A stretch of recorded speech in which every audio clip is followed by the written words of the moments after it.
Más o menos por ahí del año 40 después de Cristo, estaba Santiago, el apóstol, en una tierra bárbara y pagana, de poco fruto hasta el momento, llamada España. Eso cambió.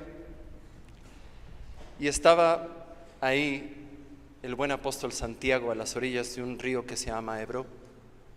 En sus necesidades empezó a hacer mucha oración porque no le está pasando muy bien, aunque ya tenía varios conversos, tenía 8 compañeros que él había elegido para que le acompañaran a predicar el evangelio en esas tierras inhóspitas y desiertas. Y estaba en sus necesidades el apóstol Santiago y se le apareció Nuestra Señora sobre una columna. Y en ese momento Nuestra Señora le pidió a Santiago que le construyera en ese lugar una iglesia dedicada a su santo nombre. En ese rato, Santiago y sus compañeros edificaron la primera iglesia dedicada a Nuestra Señora María, desde el año 40.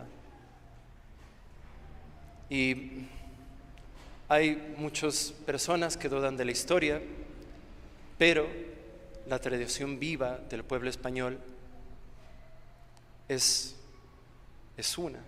Desde entonces María está en esa tierra que no rinde ningún fruto y sin ninguna especie de esperanza. Era el fin del mundo, no se conocía más. Y allí es donde fue Santiago y allí es donde se quedó Nuestra Señora del Pilar. De los 3 apóstoles más cercanos a nuestro Señor, San Pedro, él se quedó con las llaves, él se quedó con el papado. A Juan se le dejó a Nuestra Señora y a Santiago se le dejó España. ¿Qué tiene de importante este lugar? Materialmente poco, pero fue desde este lugar donde se decidió aparecerse por primera vez, estando todavía en vida Nuestra Señora de Nuestra Señora, que el resto del mundo fue evangelizado. Es más, los portugueses todavía no le daban la vuelta al mundo. Todavía no se termina de descubrir todo cuando aquellos hijos de Nuestra Señora del Pilar pisaron las Filipinas para evangelizarlas. Y hoy se mantiene como un país catolicísimo. Fue a través de esa tierra, de ese apóstol y de Nuestra Señora que nosotros somos cristianos. El 12 de octubre hay todo que celebrar. ¿Y qué tiene de relevancia que se haya aparecido en una columna? Se pudo haber aparecido encima de un nopal, o se pudo haber aparecido en donde ella hubiera querido. Pero el simbolismo del pilar, de la columna, es interesante. En el Antiguo Testamento leemos que había una columna de humo y fuego que seguía al pueblo elegido de Israel. Es la Shekinah, la presencia de nuestro Señor.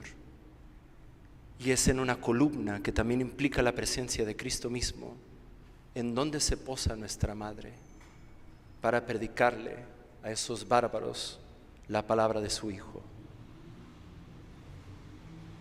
También en el Antiguo Testamento era de humo y fuego, como si fuera algo que pudiera irse de alguna manera, efímero, frágil. Del otro lado de la cruz, la columna en la que se aparece Nuestra Señora es de piedra, porque Cristo ya se ha encarnado, ha tomado materia, carne.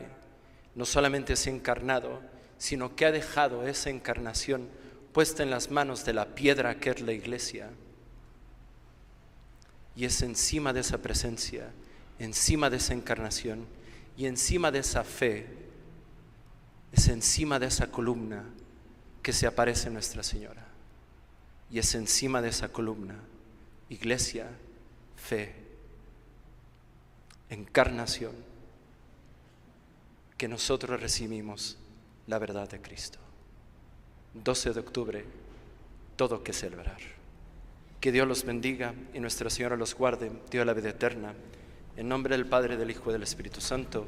Amén.